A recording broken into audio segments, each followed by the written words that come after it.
বাজারে কিন্তু এখন প্রচুর পরিমাণে কাঁচা আম পাওয়া যাচ্ছে। আর এখনকার আমগুলো কিন্তু একদমই পাকাপোক্ত হয়ে গিয়েছে।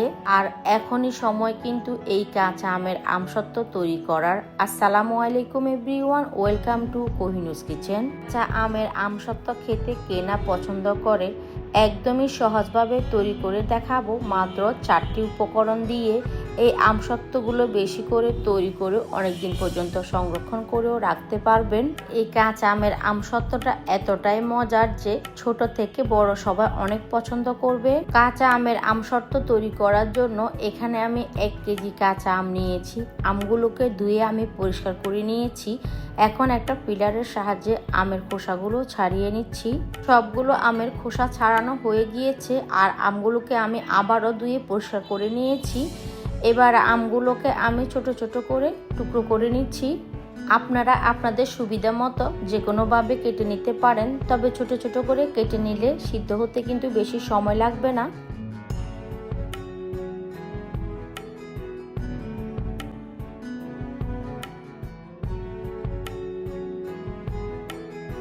তো দেখতেই পাচ্ছেন আমগুলোকে আমি এরকম কিউব করে ছোট ছোট করে কেটে নিয়েছি। এখন যে পাত্রের মধ্যে আমগুলো সিদ্ধ করব ওই পাত্রের মধ্যে নিয়ে নিয়েছি আর 2 কাপ পরিমাণ পানি দিয়ে দিচ্ছি।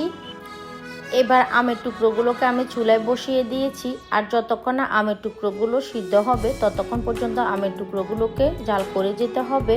তো দেখতেই পাচ্ছেন আমের টুকরোগুলো কিন্তু খুব ভালোভাবে সিদ্ধ হয়ে গিয়েছে।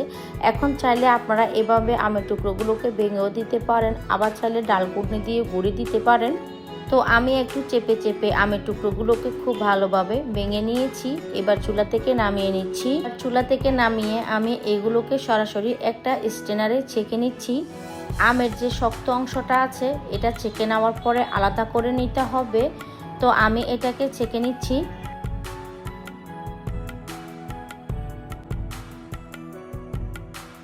আমের এই পাল্পগুলোকে ছেঁকে নেওয়ার পরে দেখবেন যে শক্ত আটি আর আঁশগুলো রয়ে গিয়েছে। দেখতেই পাচ্ছেন খুবই স্মুথ একটা আমের পাল্প বের করে নিয়েছি। এখন এটা দিয়ে আমরা কাঁচা আমের আমসত্ত্বটা তৈরি করে নিব।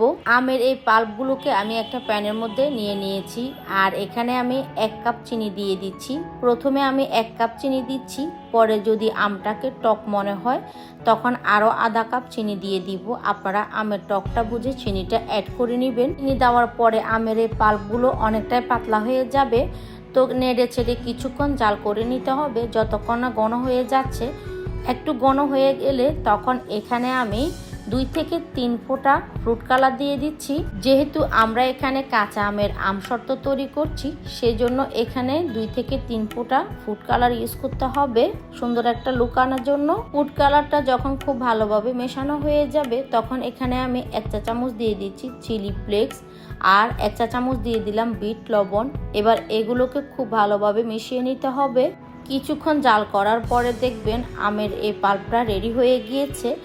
আর একটা চামচের মধ্যে এভাবে উঠিয়ে নিলে ঘন ঘনভাবে পড়ছে বা ড্রপগুলো একদমই মোটা মোটাভাবে পড়ছে, তখন বুঝতে হবে এটা একদমই রেডি হয়ে গিয়েছে। আর এটাকে জাল করে ঘন করার কোনো প্রয়োজন নেই। এবার চুলা থেকে এটাকে আমি নামিয়ে নিচ্ছি।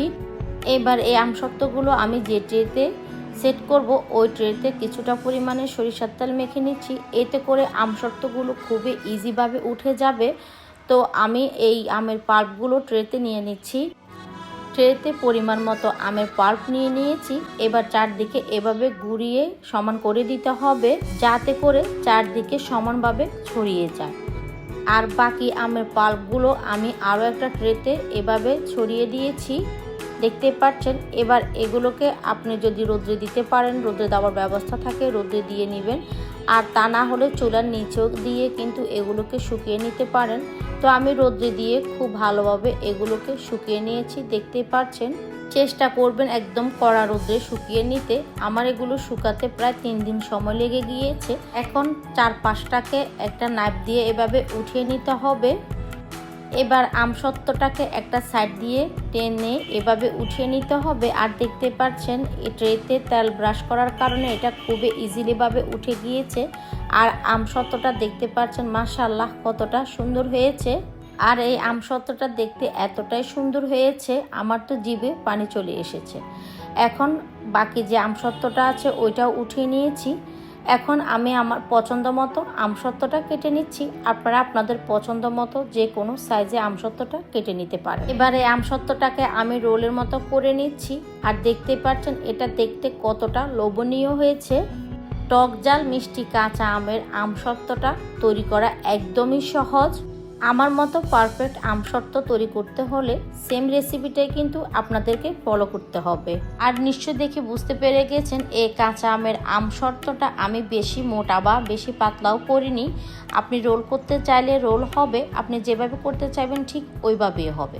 তো আশা করছি আজকের কাঁচা আমের আমসত্ত্ব রেসিপি আপনাদের কাছে খুব ভালো লেগেছে এবং সহজ লেগেছে। রেসিপি ভালো লাগলে লাইক কমেন্ট শেয়ার করার অনুরোধ রইল। সবাই অনেক বেশি ভালো থাকবেন, সুস্থ থাকবেন, সবাই সবার জন্য দোয়া করবেন। আল্লাহ হাফেজ।